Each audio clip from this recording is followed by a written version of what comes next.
सुभाषपा प्रमुख ओपी राजभर लगातार चर्चाओं में बने हैं क्योंकि घोषित उपचुनाव तो हार गई भाजपा। अब ओपी राजभर को मंत्री पद मिलेगा या नहीं मिलेगा, इस बात को लेकर सवाल है। और बीजेपी भी चुप है। जी हां, काफी दिन बीत चुके हैं चुनाव के नतीजे आए हुए, लेकिन भारतीय जनता पार्टी ने अभी दारा सिंह चौहान और ओम प्रकाश राजभर को मंत्री बनाए जाने को लेकर अपनी बातें साफ नहीं करी हैं। केशव प्रसाद मौर्य, ब्रजेश पाठक, किसी ने कोई बड़ा बयान नहीं दिया। सीएम योगी तो इस पर ज्यादा कुछ गौर कर ही नहीं रहे हैं। लेकिन अब बात आती है ओम प्रकाश राजभर के अगले कदम की। जैसा कि चाचा शिवपाल यादव ने विधानसभा सत्र के दौरान सीएम योगी आदित्यनाथ के सामने ही कह दिया था कि ओम प्रकाश राजभर को जल्दी कोई बड़ा मंत्री पद दे दीजिएगा, वरना ये फिर से सपा में शामिल हो जाएंगे। अब वही बात पर हम यहाँ पर आपको जानकारी देना चाहेंगे। जैसा कि आप जानते हैं कि आजमगढ़ का और रामपुर का जब उपचुनाव हारी थी समाजवादी पार्टी, तो ओम प्रकाश राजभर ने सपा के साथ अपना गठबंधन तोड़ दिया था, ये कहते हुए कि अखिलेश यादव को लीडर की आवश्यकता नहीं बल्कि लोडर की आवश्यकता है, जिस पर ये सिर्फ अपनी जिम्मेदारियां थोप कर उनको आगे बढ़ाना चाहे, उनसे कोई जिम्मेदारी ना लेना चाहे।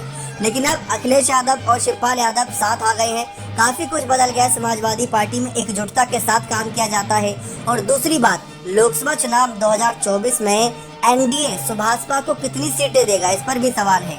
और ओपी राजभर के बेटे को लेकर भी अब सवाल है, क्योंकि एक चुनाव के हार के बाद समीकरण बदल गए हैं। सुभाषपा की तरफ से मांग की गई थी कम से कम 5 या 6 सीटों की, ऐसी खबरें थी। लेकिन कहा जा रहा है कि 2 या 1 ही सीट कहीं ना कहीं बीजेपी ने देगी।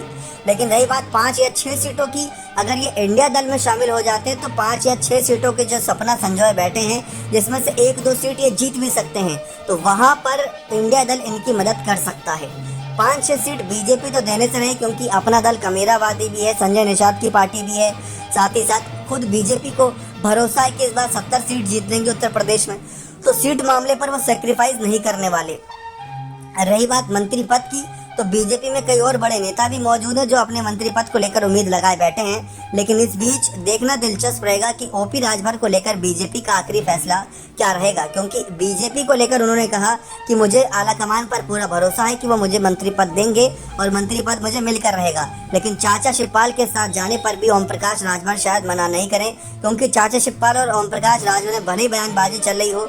विधानसभा चुनाव 2022 के वक्त भी आपने देखा होगा कितनी बयानबाजी हुई थी सीएम योगी आदित्यनाथ के खिलाफ ओपी राजभर के द्वारा। क्या हुआ? कुछ नहीं हुआ। जब चुनाव खत्म हो गया तो बयानबाजी खत्म हो गई। आज एक साथ एक मंच पर नजर आते हैं। तो यही होता है राजनीति में, खेल बदलते वक्त बदलते देर नहीं लगती। राजनीतिक समीकरण कभी बदल जाते हैं। अब देखते हैं ये राजनीतिक समीकरण कब बदलते हैं। बने रहे चैनल के साथ। बहुत बहुत धन्यवाद।